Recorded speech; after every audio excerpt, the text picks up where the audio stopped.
KCAL News Mornings. Joining us now is GOP Political Consultant Matt Klink. Thank you so much for being with us this morning, Matt. Sure. I just want to dive in here because I feel like we've become a nation that can't hold two ideas at the same time. I'm starting to get really sickened by messages I'm getting of words like, well, I didn't agree with him. I think he deserved it. We heard some of the similar rhetoric when you looked at the United Healthcare shooter, people very upset with the healthcare industry justifying the death of another human being. Can you talk about where we're at and where you see, the president now calling for a focus on liberals, radical liberals? Can you just talk about the rhetoric and where we are? And we are a society that seems to become more divisive instead of being able to hold these ideas at the same time? Well, so I'll address your question in two parts. First, America has always been a divided country, and we look for events that galvanize the country writ large to help unite us. So, I mean, the fact that this is not a new phenomenon, it's just a modern phenomenon that we're dealing with that is amplified by social media, which brings out the worst in people. I think that if you look at the recent spat of violence, the majority of the violence has come from the left toward the right. And I think that's what Donald Trump is commenting on. And here's where both sides, and I say this clearly, both sides engage in what I call whataboutism. Well, what about this and what about that? And the coarseness of the rhetoric is something that both sides use to mobilize their base. And frankly, at times it goes too far. This probably will end up being a case of that being one of them. We just don't know yet because we haven't caught the killer. I do have to say, I'm originally from Minnesota. I saw a lawmaker and her husband killed this last year who were Democrats. Yeah. We've seen other issues with Nancy Pelosi's husband getting beaten. So I don't know that this is one side or the other. It seems that we... I agree with you. Okay. Well, okay. Oh, well. Yeah, I agree with you that but if you look at the recent spat of violence, it's coming from people that have espoused extreme left positions, and there have been in the past instances where the extreme right, and I think the key word in both of those phrases is extreme. It's where people take seemingly maybe a little provocative statements, and then the extreme pushes it to a limit that is beyond where normal dialogue will go, and they take action. And that's the part that is disappointing. Well, Matt, you spoke on this earlier, talking about both sides. So let's talk about that a little bit more. Of course, elected officials on both sides of the aisle swiftly condemned this attack. We want to ask you, do you believe this is a wake-up call for both sides of the aisle about political violence? No, because sadly, I look at what, the Butler assassination in July 13th of last year. It took about 48 hours for the rhetoric to go back to where it was. And I think that the desire of political candidates and political parties to galvanize the base overcomes the reality that they need to temper their remarks.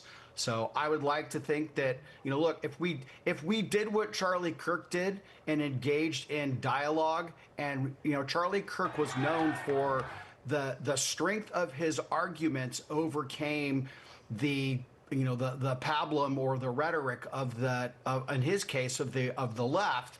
He did it by debate. He did it by conversation. I mean, his whole point was prove me wrong. Let my ideas triumph. If we just did that, we would at least engage in a dialogue and have a conversation. But for too long, college campuses have become, one side, one argument only. And, conservative views have been shouted down consistently, and conservative speakers have been kicked off campuses, all because students think that they might have their feelings hurt if they hear something that they don't agree with. That's not what college is about. You should be exposed to arguments that you don't agree with. I mean, I love a good debate. If anybody knows me, I love an argument. But I just feel like we have become a society that doesn't know how to do that anymore. As you have your viewpoint that the left's feelings are hurt. I think other people feel that the right attacks certain groups of people and doesn't make their argument one that can be widely accepted. So how do we though come? I come from a state originally born and bred where Jesse Ventura was an independent former Yeah. wrestling governor. Al Franken was a senator, and Michelle Bachmann, one of the most conservative representatives to serve, was my representative at the time. I love, there's always spirited debate, and you'd be able to have these types of discussions maybe 15, 20 years ago, but we've way moved past that. How do we come back to the table and be able to have these types of discussions where you maybe don't necessarily agree, but you're not going to move to an extreme where you hurt someone?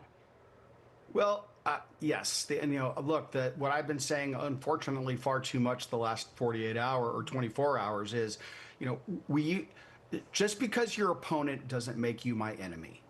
And I think that where this has to start, and we didn't just get here within the last 2 years. We need to go back to colleges, which are places where we should have a robust, open forum debate that have, over the last 20 years, become places where one particular ideology has held sway and attempted to push that other ideology out. That's where Charlie Kirk was making his difference. And Turning Point USA has chapters at universities across America, primarily for that reason, to challenge what has been orthodoxy on college campuses that didn't encourage debate. So we need to go back into the schools, and we need to get students used to hearing views that they don't agree with. And rather than abrasively jumping up and screaming and fighting, they need to take those arguments into account and either reinforce their arguments and make them better, or say, hey, I learned something today. Maybe the other side has a point. But if you don't listen to the other side, you're never going to get to the point where you can try to understand where the other person is coming from. And that's where I think we've really lost way in this country. But that's one segment of the voting population. What about the non-college educated white men who disproportionately voted for Donald Trump? Well, yeah, and I think you reach them through a variety of different ways. Turning Point USA focused primarily on young male college students. However, look, the fact that Donald Trump did win, we can go back to the root causes of why young males of non-college males voted for Donald Trump, and that's because the left abandoned them. So perhaps, look, there's fault to be laid on both sides, but right now, the challenge, there is no silver bullet. Pardon the poor use of a term. There is no one solution to making this better. I think the key is that everybody needs to listen more than they speak. And that's, we have 2 ears and 1 mouth, and we should communicate in that proportion. If we can understand where the other person is coming from, we're less likely to just strike out and say, you're bad, I'm good. And that's when the extremists, that's what they want. They want to take this, whether it's for name recognition or to promote a political cause. And that's where I think we have really lost our way, is that it has become acceptable to scream someone down, when before we used to be much better at listening to people and at least trying to give them an understanding. Well, Matt, I think everyone should be able to agree on that point. Thank you so much for being with us this morning. Appreciate it.